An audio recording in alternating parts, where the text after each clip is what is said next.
Bon, là pour lorsqu'on met une pièce dans le tour, là présentement c'est un collet flexible. Il y a une butée à l'intérieur. Alors à chaque fois que je vais mettre ma pièce contre ma butée, elle va toujours être positionnée à la même place. Ok, là je vais fermer le collet. Là il faut déterminer l'origine de la pièce. Et l'origine, c'est seulement en Z. Le X, on ne s'en occupe pas, on n'a pas besoin de rien faire par rapport à l'origine en X. La machine sait que c'est au centre. Ce qu'on va faire, pour prendre l'origine en Z, on va prendre n'importe quel outil. Okay? Parce que chaque outil a un décalage, un offset indépendant. Okay? Ça veut dire que je peux prendre n'importe quel et je vais prendre, par exemple, l'outil numéro 1.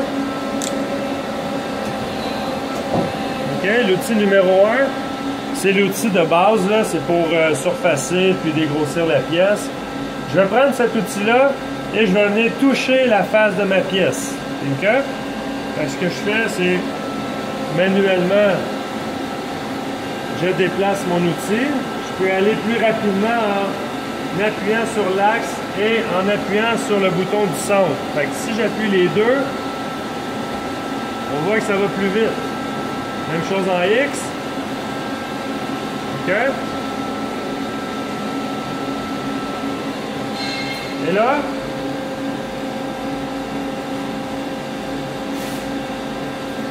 pour la vidéo, pour que ça soit clair dans la vidéo, je ne le ferai pas comme ça, mais on peut faire tourner la pièce et manuellement, on va apporter la pastille pour que ça touche la pièce en rotation.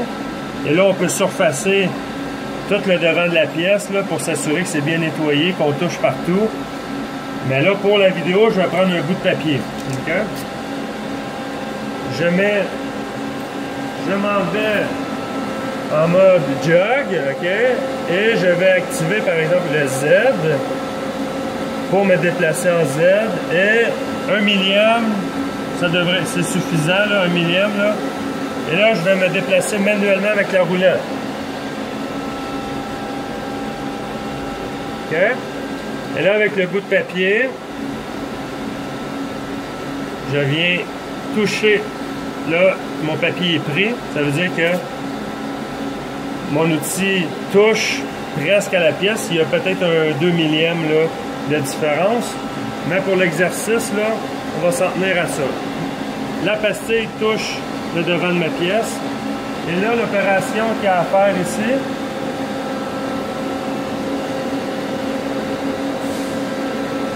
il faut aller dans Offset Setting, ici. Et là, il faut chercher en bas, il faut chercher l'option Work Shift. Ça, c'est l'abréviation pour Work Shift, c'est WSHFT. Okay? Il faut s'assurer d'être dans cette option-là. Alors, avec les flèches de gauche et de droite, on peut chercher cette option-là. On clique dessus. Et là, on a deux colonnes. On a le Shift Value et on a le Measurement. Okay? C'est encore là, c'est très procédural. Ça veut dire que pour déterminer l'origine de ma pièce, je dois aller dans la colonne de droite. Measurement. Et en Z, parce que c'est un offset en Z qu'on prend, je dois entrer une valeur. Et la valeur que je vais entrer, c'est la valeur de l'offset de l'outil que je viens d'utiliser pour tangenter ma pièce. Alors, j'ai l'outil numéro 1. Alors, il faut savoir c'est quoi l'offset en Z de l'outil numéro 1. Alors, ce qu'on peut faire, on s'en va, on cherche encore avec les flèches pour arriver dans l'option Offset. Et là, j'ai mes numéros d'outils. Mon outil numéro 1, en Z, c'est 277 millièmes et 5 dixièmes. Alors, je retiens cette valeur-là. Je retourne dans mon Work Shift et dans la colonne de droite, en Z, je vais entrer la valeur de mon offset. Ça va être écrit en bas ici. Je fais Input. Et vous allez voir, la valeur va s'ajouter ici. Et il va y avoir un calcul qui va se faire à gauche. Ici, j'ai mon offset de 277 millième et demi. Et ici, ça calcule moins 1 pouce 890. Le 1 pouce 890, c'est la distance entre la face du cône de la broche et la face de la pièce. Si je calcule, ça me donne environ 2 pouces. J'ai environ 2 pouces. C'est 1 pouce 900 et quelques. OK? Fait que c'est ça qu'on vient de calculer. J'ai besoin de faire ça juste une fois. Je prends n'importe quel outil, que ce soit l'outil numéro 1, 3, 4, 5, peu importe. L'important, c'est que je viens tangenter la face. Et dans la colonne Measurement, j'entre la valeur de l'outil utilisé en Z.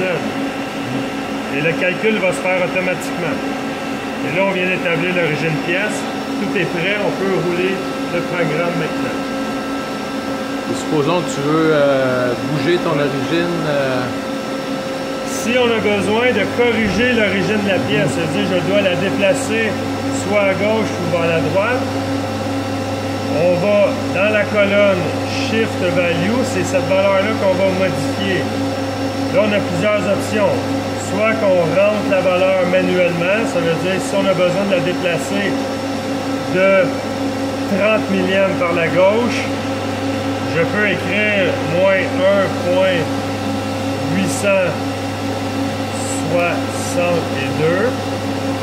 OK, je déplace l'origine vers la gauche, ça veut dire que la valeur diminue. Je fais Input, je viens de corriger l'origine de ma pièce en Z. Je peux aussi bien faire, si je me déplace vers la gauche, je dois rentrer la valeur en positif du déplacement. Ça veut dire, s'il faut que je me déplace de 30 millièmes par la gauche, ça veut dire enlever plus de matière sur la face. J'entre la valeur de 30 millièmes en positif et je fais Input plus. Et là, je rediminue la valeur de mon offset. Okay? Fait que ça, c'est pour corriger l'offset, l'origine en Z. Comme j'ai dit, pour l'offset en X, on y touche pas, c'est toujours à 0.